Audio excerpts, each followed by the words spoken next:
Hello, everybody, and welcome back to the CBT podcast.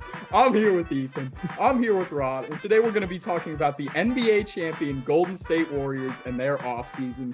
So initially, they lost Gary Payton II and Otto Porter Jr. However, I don't think this is that much of a problem for the Warriors, as a lot of people are seeing it as, because the Warriors have this unique luxury of having these veterans, NBA championship caliber guys, but they also can fall back on these young prospects that we've hardly seen at all. Guys like Jonathan Kuminga and Moses Moody, they can slide right into those roles, develop well, and the Warriors continue to have a dynasty. So, Rod, how have you felt about the Warriors and their offseason?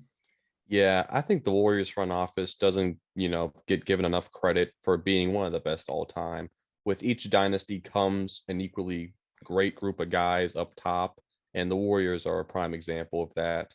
It feels like they've had this all mapped out ever since Klay got injured. They tanked, they got a bunch of talented young players, Jordan Poole, Kuminga, Wiseman, Moody, and now that they lost some of the veterans, like you mentioned, Otto Porter, Gary Payton, they're in a great position to just slide in talented, athletic, young lottery picks right into those roles. And I think the reason for this and the reason they added guys like Wiggins and they're going to slide Wiseman in there is to take pressure off of their Hall of Fame veteran stars like Steph, Clay, and the guy who's been in the news recently, Draymond Green. Yeah, I mean, when it comes to the Warriors, I think it's just a little bit unfair. I think it's unfair how just dominant and great they've been. And truly, they have been phenomenal at drafting their players. They really do not get enough credit for that because even when Steph was out, Clay was out, Draymond was out, they were still able to draft respectable players and draft a Jordan Poole, especially someone that has been phenomenal for them. Yeah, I mean, I hate to say it, but during the regular season, he was something that people were not expecting. He did kind of come out of nowhere, Hmm. do what you already knew that the Warriors were top heavy and had great Hall of Famers, and then you add another bench piece that's a great bench piece, and it's like you have another run for a championship, which you saw at the end of the year. Yeah, so obviously the big story surrounding the Warriors right now is Draymond and his contract extension. Now, the reports have come out that Draymond reportedly expects a max contract, which, in my opinion, is kind of crazy. He'd be the first player in NBA history to get a max contract while averaging a triple single. So that's something to look at. And like we said in the past episodes, Draymond Green is probably the hardest player in NBA history to rank their greatness, because if he was in any other of the 29 franchises, he's not a Hall of Famer. He might not even Uh, be a starter, but he's perfect in this Warriors system. So the Warriors, Joe Lacob, their front office, they need to take a step back and really think, just how important do they think Draymond is to this team's success? Could they go on without him? Could they still be that championship threat without his facilitating, his screens, his defense, all the intangibles that Draymond has? They just have to weigh whether that's worth giving up or not. It's definitely not worth giving up. Draymond Green is the heart and soul of that team. Without Draymond Green, you don't have the Warriors. And I will stand by that. His ability to also just grab a rebound and dash down the court opens up Clay and Steph so much that it's just something that you don't see nowadays. A lot of teams, when they get the ball, you kind of just slow it down before bringing it down. No, Draymond grabs it. It's a quick grab and go. Same thing with Steph, but you see it a lot with Draymond. He usually doesn't do that, but he also gives you a lot of that rough rider defense, that stuff that can't be taught. That's stuff that you're just born with. And that's definitely something that is key for that Warriors team. Yeah, Draymond gets just about as much hate as I've ever seen a star player get, mainly because he's outspoken and he wins all the time. And it's really easy for a casual fan to just point out, oh, he scored 3 points this game. He must be ass. But anybody who actually takes more than 2 minutes to watch will see how much he impacts the game. I mean, he's been without a doubt a Hall of Fame player with the Warriors, four-time champion, four-time All-Star, Defensive Player of the Year. He just made the All-Star team averaging 7 points a game. So it shows you just the litany of things he does for the Warriors. With all of that being said, there is no way on God's green earth Draymond Green is worth anything close to $40 million a year. I want to break this down because there's two sides to this. Obviously, if you're Draymond Green, he knows he is essential to the Warriors and their success moving forward. He should be paid because of that and because all the contributions he's made so far. However, what Draymond does not realize is that there is no other team in the NBA who values him as much as the Warriors. So he's kind of like stiffing here. The only team that gave him a shot as a second round pick that made him into the 4-time All-Star he is today. If I'm Draymond, I'm taking a cheaper, longer term deal with the Warriors rather than trying to, you know, milk them for everything he thinks he's worth and trying to threaten to go into unrestricted free agency. I just think Draymond is kind of overestimating how much he's worth on the open market.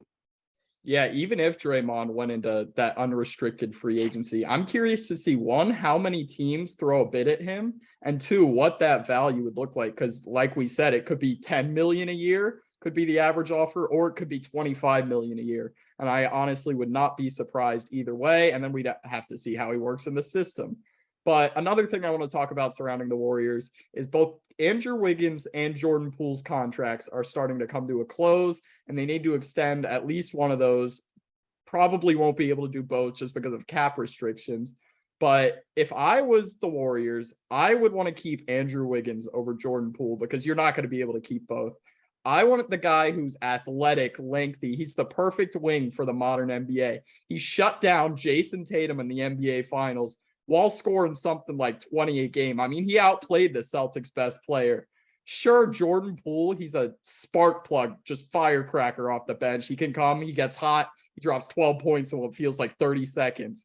But in my eyes, Jordan Poole is just kind of like a great value brand Steph Curry. He'll run up the floor, pull from 30 feet, hit it, and just start going, ah!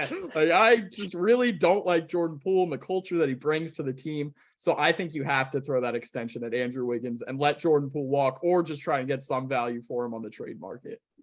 Yeah, I feel like the Warriors, what it comes down to is they can only pay 2 out of the 3 of Draymond, Wiggins, and Jordan Poole.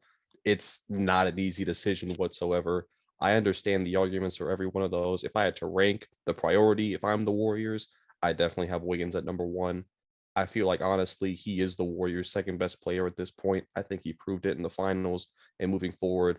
His defense, his mid-range scoring, his rebounding, he just does so much for the Warriors. At number 2, honestly, I know you just said Jordan Poole. He is a bench scorer. He's He's a crazy person. Yeah, spark plug.